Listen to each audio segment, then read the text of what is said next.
Hello friends. दोस्तों, ये video मैं बहुत ही आनंद फानन और जल्दबाजी में बना रहा हूँ। मुझे मालूम है काफ़ी लेट हो गया है, रात के 10 बज रहे हैं। ये वीडियो बनाने का कारण ये है कि एक रिपोर्ट में अभी जस्ट मुझे मिली, मैं पढ़ रहा था बैठे बैठे, तो मुझे मिला जिसमें कोटक इंस्टीट्यूशनल सिक्योरिटीज ने बताया है, रिसर्च फर्म है कोटक बैंक की। इसने बताया है कि जो क्रूड के दाम बढ़े हैं ईरान अमेरिका वॉर के कारण, इस खाड़ी युद्ध के कारण, उसके कारण इंडिया की जो सरकारी रिफाइनरी कंपनीज हैं इसके ऊपर में हर महीने 27,000 करोड़ का प्रेशर बर्डन बढ़ रहा है, क्योंकि वो प्राइस बढ़ा नहीं पा रहे। इंटरनेशनल मार्केट में जिस स्पीड से क्रूड के प्राइसेस बढ़े, युद्ध के पहले ये $60 पर बैरल, $65 पर बैरल के बीच में झूल रहे थे। युद्ध के बाद ये $100 क्रॉस करके $120 तक पहुंच गए थे। अभी $95 के आसपास में ब्रेंट चल रहा है। तो दोस्तों, ये जो क्रूड के प्राइसेस तेजी से बढ़े हैं, पर हमारी सरकारी कंपनीज जो रिफाइनरी कंपनीज है, इन्होंने अभी तक उन क्रूड के प्राइसेस को, बढ़ते हुए क्रूड के प्राइसेस को पास ऑन नहीं किया है। और कारण उसका ये है कि जो अभी इलेक्शन होने वाले हैं, कल शायद वोटिंग है पश्चिम बंगाल, तमिलनाडु, असम, ये सब राज्यों में, उसके कारण सरकार ने किसी भी तरीके का रिस्क नहीं लिया।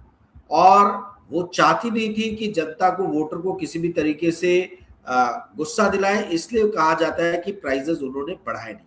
और ये प्राइस नहीं बढ़ा पाने के कारण सरकारी रिफाइनरी जो गवर्नमेंट कंपनीज हैं, एचपीसीएल, बीपीसीएल, आईओसी, इनके ऊपर में मैसिव प्रेशर पड़ रहा था। कोटक के हिसाब से लगभग 190 से 210 मिलियन पर डे का बर्डन इन रिफाइनरी कंपनीज के ऊपर में पड़ रहा था। तो दोस्तों, क्या ये प्राइस एस्केलेट कर किए जाने की संभावना है? कोटक बोल रहा है कि जी हाँ, इलेक्शन के बाद ये सारी रिफाइनरी कंपनीज पेट्रोल और डीजल के दाम बढ़ाएगी। और उनका ये मानना है कि कम से कम 25 से 28 रुपए, 25 से 28 रुपए जो है वो पेट्रोल और डीजल के दाम बढ़ सकते हैं। 25 टू 28 रुपीज, ये अनप्रेसिडेंटेड है। एक ही झटके में 25 से 28 रुपए यदि ये कंपनीज ने दाम बढ़ाया, या एक ही झटके में ना बढ़ाते हुए 2-3 झटके दिए धीरे धीरे, तो भी 25 से 28 रुपए का यदि प्राइस बढ़ता है, तो आप ये समझ लीजिए कि इकोनॉमी का तो बैंड बजेगा ही बजेगा, परंतु ये रिफाइनरी कंपनीज के लिए बहुत अच्छा होगा। तो मेरा सवाल है कि क्या हमारी सरकारी रिफाइनरी कंपनीज जो है, इनके क्या अच्छे दिन आने वाले हैं? यदि आप देखें, 28 फरवरी से इलेक्शन, अपना ये खाड़ी युद्ध जो है वो चल रहा है, और आज 22 फरवरी है। 22 अप्रैल है। 29 अप्रैल को लास्ट चरण जो है मतदान के, वो होंगे। यानी लगभग 2 महीने बाद, 28 फरवरी से 29 अप्रैल का समय ले तो लगभग 2 महीने बाद जो है भारत की रिफाइनरी कंपनीज को मौका मिलेगा प्राइस हाइक करने का। और जो ये 2 महीने इन्होंने इस शॉक को अब्सॉर्ब किया है, हायर रेट पे कच्चा तेल खरीदा है और सस्ते दामों पे उसको रिफाइन करके डीजल में, पेट्रोल में आपको और मेरे को प्रोवाइड किया है। ये 2 महीने जो इन्होंने बाहर झेला है, इस भार का मुझे लगता है कि जितनी जल्दी से जल्दी हो सके ये कंज्यूमर को पास आउट करेंगे।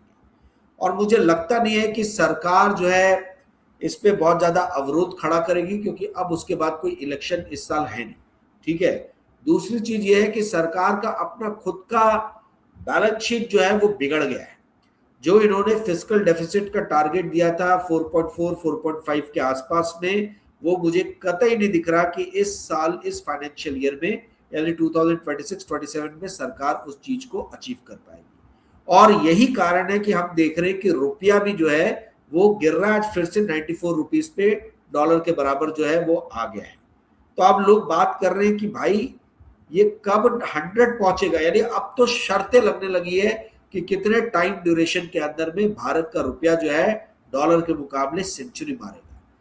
दोस्तों, एक बात आप समझ लीजिए, देखिए, आपदा में अवसर हमेशा ढूंढना चाहिए।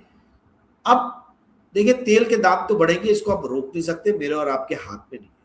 हमारे हाथ में क्या है? तो एक जो स्ट्रैटेजी मुझे समझ में आ रही है वो ये समझ में आ रही है कि भाई ये रिफाइनरी कंपनीज के शेयर्स खरीद लो।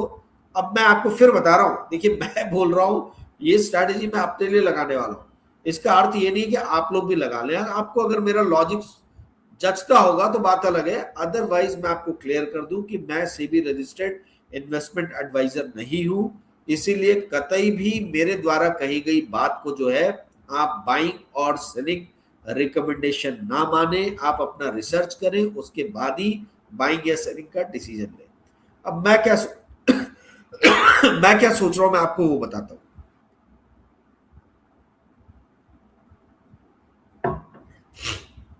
मैं ये सोच रहा हूं कि भाई पेट्रोल और डीजल के दाम तो बढ़ने ही बढ़ने हैं, ये तो अब दिख रहा है कि युद्ध लंबा खींचेगा। आज जिस तरीके से निफ्टी गिरा उससे क्लियरली समझ में आया कि कल एक्सपायरी का डे था, ट्यूसडे, इसीलिए इन्होंने जान के 200-250 पॉइंट के बीच में निफ्टी को ऊपर भगा दिया था, ताकि जितने भी शॉर्ट पोजीशंस हैं वो सारे के सारे जो है लिक्विडेट हो। ठीक है।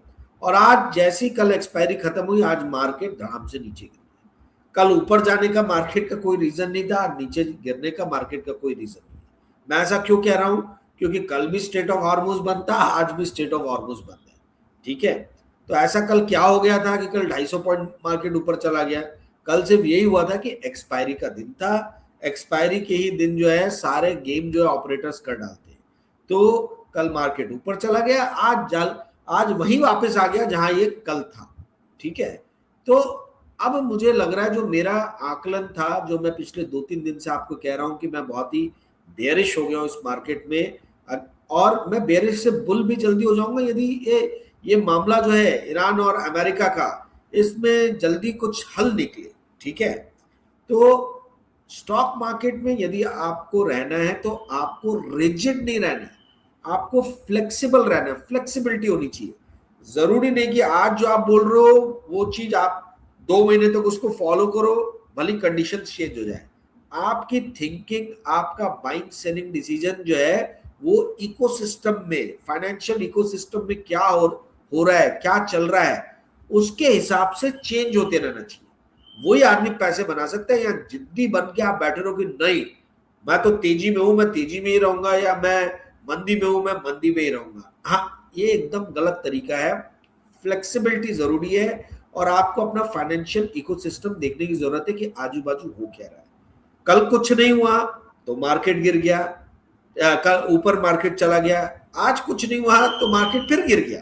तो कई बार ये भी चीजें होती है। तो ये सब एक्सटर्नल चीजें, इस पे ज्यादा ध्यान देने की जरूरत नहीं है। अब आते हैं मुद्दे की बात पे। मुद्दे की बात ये है कि मुझे दिख रहा है कि बेरिश मार्केट है। इस मार्केट में बहुत कुछ खरीदने लायक जैसी चीजें है नहीं। मैं आपको ऑलरेडी कल बता चुका हूं कि 80% मैं मेरा पोर्टफोलियो खाली कर चुका हूं, बहुत हैवी कैश पे मैं बैठा हुआ। तो मैं अपने लिए ये स्ट्रेटेजी लगाने वाला हूं कि अगर मुझे दिख रहा है कोटक जैसा रिसर्च फर्म ये कह रहा है कि 25 से लेकर 28 रुपए तक तेल और डीजल और पेट्रोल के दाम बढ़ सकते हैं, तो मुझे क्लियरली दिख रहा है कि ये जो रिफाइनरी कंपनीज हैं इनके ऊपर से बहुत ज्यादा बर्डन जो है वो हटेगा। अब ऐसी स्थिति में मैं क्या करूंगा? दोस्तों, मैंने एक स्टॉक ढूंढ के निकाला। आप लोग बोलते हो कि यार हर आप स्टॉक पेड वीडियो में ही बताते हो, पेड वीडियो में ही बताते हो। लो, आज मैं पेड वीडियो के बिना आपको बता रहा हूं। ठीक है। एक स्टॉक जो मुझे लग रहा है जिसपे मैं काफी ज्यादा बुलिश हो रहा हूं वो है एचपीसीएल। एचपीसीएल पे बुलिश होने का मेरा रीजन ये है कि आप इसका प्राइस टू अर्निंग मल्टीपल्स देखिए, ये इतना कम है, 4.5 के आसपास में, और जबकि कंपनी का डिविडेंड यील्ड शायद 2.5 2.7 कुछ है। तो मैंने आज तक कभी ऐसा देखा नहीं है कि कंपनी का अर्निंग मल्टीपल 4 4.5 का, उसका डिविडेंड यील्ड 2.5 पौने 3 का, और सरकारी कंपनी।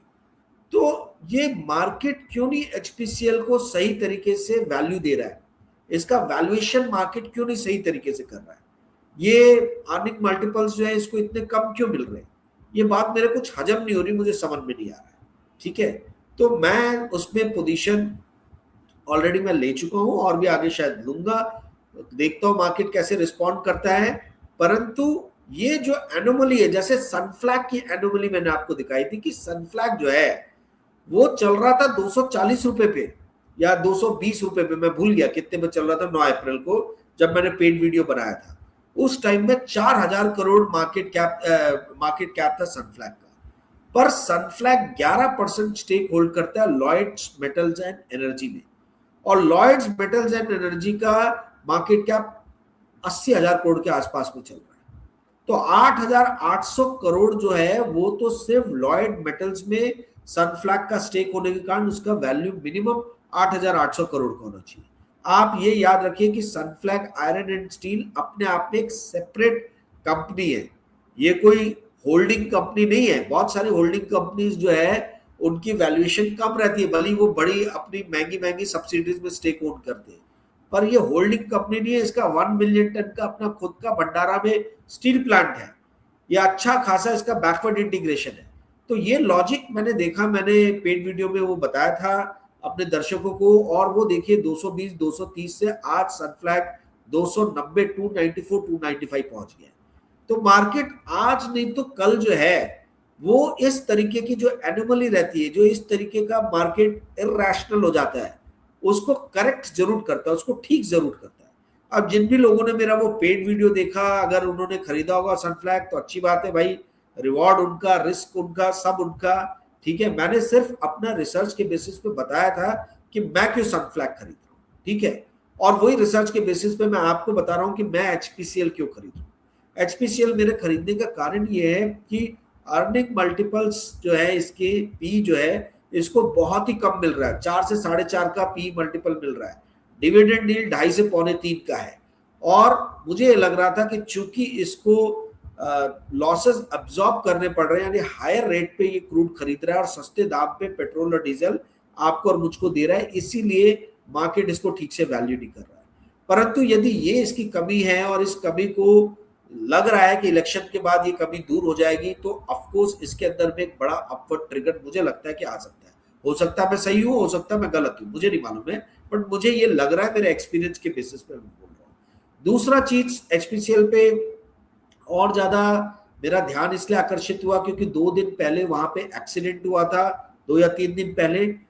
उसके अगले दिन, जिस दिन ये न्यूज आई उसके अगले दिन मैंने देखा कि एचपीसीएल के शेयर प्राइसेस नीचे नहीं गिरे, उल्टा ऊपर ही गए। तो भाई अगर आपकी नई रिफाइनरी में किसी भी तरीके का कुछ एक्सीडेंट हो जाता है, आग लग जाती है, और उसके बाद में वो शेयर 5%, 10%, 15% गिरने के बदले ऊपर जा रहा है 1%, 2%, तो ये बड़े आश्चर्य की बात है। मतलब जैसा मैंने देखा नहीं है, ये होता होगा, बट मेरे को याद नहीं आ रहा कि लास्ट टाइम मैंने कब ये चीज नोटिस किया। मतलब मेरे को पहली बार ऐसा दिख रहा है कि एचपीसीएल जैसी कंपनी में आग लग रही है, उसकी एक रिफाइनरी में। एक मेरे पास में न्यूज आई थी, उस पर मैंने देखा, और अगले दिन मैंने देखा, मुझे लगा शेयर गिरेगा, शेयर तो गिरा नहीं, शेयर उल्टा ऊपर चला गया। तो इसका मतलब है कि मोमेंटम है स्टॉक में दम है, और जितना गिरना था शायद गिर चुका है। तो ये मुझे लगा, इसलिए मैंने मतलब इसलिए मैं आपसे ये बात साझा कर रहा हूँ। और बीपीसीएल, आईओसी, ये भी आई मीन मैंने इन पे ज्यादा रिसर्च नहीं किया, बट ये भी अच्छी कंपनीज हैं, इन कंपनीज में कोई बुराई नहीं है, बट इनका अर्निंग मल्टीपल्स जो है वो एचपीसीएल जितना कम नहीं है, ठीक है। दूसरा, एचपीसीएल को एक सहारा है क्योंकि ओएनजीसी का काफी बड़ा स्टेक है एचपीसीएल के अंडर में। तेल के दाम ऊपर जाएंगे तो जाहिर सी बात है कि ओएनजीसी की कमाई ज्यादा होगी। तो अगर एचपीसीएल में कुछ कमी आती भी है तो I mean it will be taken care of. कुछ लोग जब ये चीज प्राइस हाइक की बात नहीं आई थी, तो मैं कुछ अपने मित्रों से बात कर रहा था, पत्रकार मित्र, एनालिस्ट मित्र, फंड मैनेजर्स, सबका ये मानना था कि भाई सरकार जो है कभी भी रिफाइनरी कंपनीज को मरने नहीं देती, चाहे मनमोहन सिंह की सरकार हो, चाहे नरेंद्र मोदी की हो। यदि ऑयल के दाम ये पास ऑन कस्टमर को नहीं कर पा रहे तो भारत सरकार इनको सब्सिडाइज कर देगी, इनको जो भी लॉस हुआ है उसकी पूर्ति जो है वो भारत सरकार कर देगी। तो यदि भारत सरकार एचपीसीएल, बीपीसीएल, आईओसी को किसी भी तरीके का नुकसान हो रहा है और उसकी पूर्ति ऑयल बॉन्ड द्वारा हो या बजट में मार्ग निकाल के बजट से एलोकेशन करना, जो भी रास्ता हो, रास्ते कुछ भी हो सकते हैं, पर यदि उनकी कमी जो है, जो उनको नुकसान हो रहा है, उसकी उस क्षति की यदि पूर्ति हो जा रही है, तो फिर क्यों स्टॉक गिरना चाहिए भाई? जो लॉस इंकर कर रहे हैं वो लॉस तो गवर्नमेंट आपको दे रही है। तो मुझे चारों तरफ से जो है ये बड़ा ही एक सुरक्षित बाय लग रहा है। मैं हो सकता है दोस्तों गलत हूं, मेरे दिमाग में ये आया तो मैंने आप लोग के साथ साझा किया। मैं अगेन आपको ये कह दूं, बता दूं